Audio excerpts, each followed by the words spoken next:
এটা কাঁচা থাকলে বেশিক্ষণ লাগে ভাজতে, কিন্তু যেহেতু সেদ্ধ করা ওই জন্য তাড়াতাড়ি ভেজে নেওয়া হবে। দেখতে পাচ্ছ রঙটা, কালারটা কি সুন্দর চলে এসছে। হাফ সেদ্ধ করাই হয়ে গেছে আমার। তরকারিটা হতেও বেশিক্ষণ টাইম লাগবে না। ভালোভাবে কষিয়ে নিচ্ছি।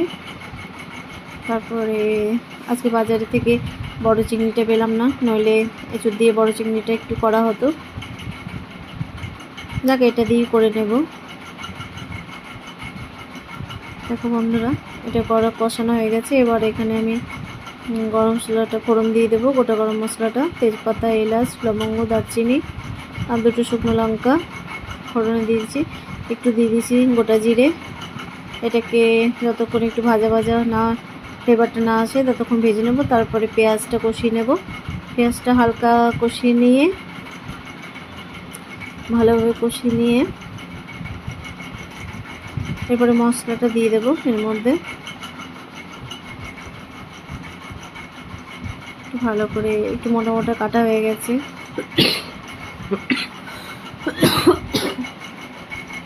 পেঁয়াজটা কুচিয়ে কাটলে বেশিক্ষণ টাইম লাগে না ভাজতে। আর এবার মশলাটা এর মধ্যে দিয়ে দেব, যেখানে যে 2টো শুকনো লঙ্কা, 1টা কাঁচা লঙ্কা, আদা, রসুন।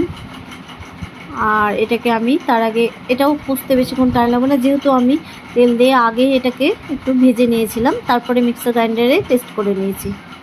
তার জন্য বেশিক্ষণ কষতে এটা টাইম লাগবে না, পেঁয়াজটা ভাজতে যতক্ষণ টাইম লাগে আমার। মশলাটা ঢেলে দিয়েছি। তারপরে এবার একটু ভালোভাবে কষিয়ে নেব। এবার যে শুকনো মশলাগুলো আছে সেগুলো আমি এখানে দিয়ে নেব।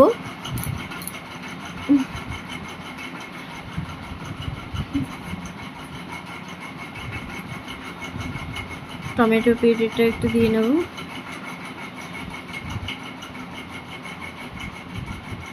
একটু কষিয়ে নেব বন্ধুরা, কাঁচা গন্ধটা চলে যাওয়া অবধি। তারপরে শুকনো মশলাগুলো এখানে সবগুলো একটু ঢেলে নিয়ে কষাতে থাকবো 5-10 মিনিট।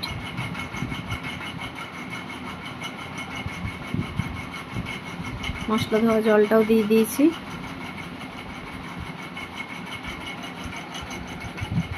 এবার এঁচড়গুলোকে দিয়ে আরও 10 থেকে 15 মিনিট আমি এটাকে ভালোভাবে কুক হতে দেব।